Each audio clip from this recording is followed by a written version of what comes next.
सुबह खुला था 10% नीचे इंडसइंड बैंक, फिर चला गया 5% और लोअर सर्किट, उसके बाद करते करते 20%, अब 26% दिखाई दे रहा है। बताओ, इतनी जबरदस्त बिकवाली इंडसइंड बैंक।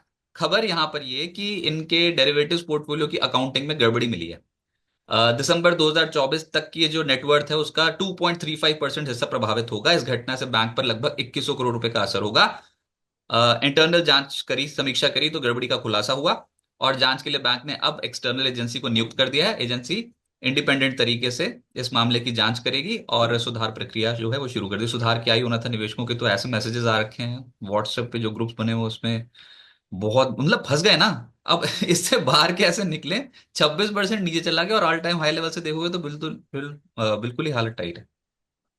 देखिए, चार्ट पे तो मेजर सपोर्ट का ब्रेकडाउन हुआ ही है, और जैसे कि कल के सेशन में न्यूज आया उसके बाद तो कंटिन्यूअस सेलिंग प्रेशर ही रहा है स्टॉक में।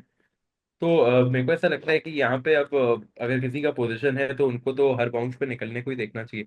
अगर 680 690 के आसपास एग्जिट मिलता है तो स्टॉक में से निकलने को ही देखना चाहिए। और इंट्राडे भी अगर हम बात करें तो ऊपर की तरफ जो मैं रेजिस्टेंस देख पा रहा हूँ चार्ट पे, वो मेरे को 700 रुपये के आसपास दिख रहा है।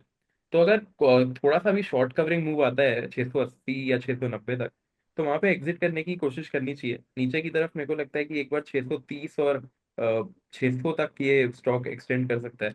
तो ट्रेंड नेगेटिव है, मोमेंटम नेगेटिव है, न्यूज भी नेगेटिव है, अंटिल कोई ऐसा क्लैरिफिकेशन नहीं आ जाता या कुछ टर्न अराउंड, कुछ अलग न्यूज आ जाए पॉजिटिव, तब तो वो बिल्कुल हमारे कंट्रोल में नहीं है। लेकिन टेक्निकल्स के हिसाब से स्ट्रक्चर वीक है, तो हर बाउंस पे एग्जिट के लिए ही फोकस करना चाहिए। बहुत आसान आपने बोला, हर बाउंस तो आए ना। बाउंस कहाँ तक आएगा, कौन को ये लेवल भी आया कि बाउंस आए तो एग्जिट करें। मतलब ये मामला बहुत गंभीर हो गया, ये नहीं आने वाला अब इतना आसानी से, जो 800 700 वाले जोन्स तक नहीं आएगा इतना आसानी से। बिल्कुल नहीं, वहां तक तो आना ऑलमोस्ट इम्पॉसिबल लग रहा है। और अगर आप चार्ट देखोगे तो कल के सेशन में जैसा क्लोजिंग हुआ था, 923 रुपए के नीचे कल क्लोजिंग दिया था, जो एक इसका बहुत इंपॉर्टेंट सपोर्ट था। 925 के आसपास हर बार स्टॉक वहीं से रिवर्स होता था और 1000 तक जाता था। लेकिन कल के सेशन में ही उसने 925 के नीचे क्लोज दिया था, 900 के आसपास, तो ऑलमोस्ट वही एक नेगेटिव साइन था। और फिर उसके बाद एक अनाउंसमेंट आ गया और आज तो नियरली 26% डाउन है। तो मेरे को नहीं लगता कि 900 रुपये तक अब एक बार ये वापस बहुत नियर टर्म में तो आ पाएगा। बहुत टाइम लग जाएगा और हो सकता है इवेंचुअली एक बार के लिए 600 रुपये तक भी आ जाए। फिर 600 से 900 तक आने में देखिए बहुत टाइम लग जाता है। तो हम्म। कोई भी अगर छोटा पुल बैक मिलता है तो निकल के कोई अच्छे क्वालिटी कंपनी पे जाना चाहिए। कल खबर ये थी कि आरबीआई ने सुमंत कठपालिया जी जो है, उनके एमडी सीईओ हैं, उनका कार्यकाल 1 साल तक के लिए बढ़ाया था। बोर्ड 3 साल के लिए बोर्ड ने प्रस्ताव भेजा होगा आरबीआई ने, लेकिन आरबीआई ने 1 साल तक के लिए बढ़ाया था।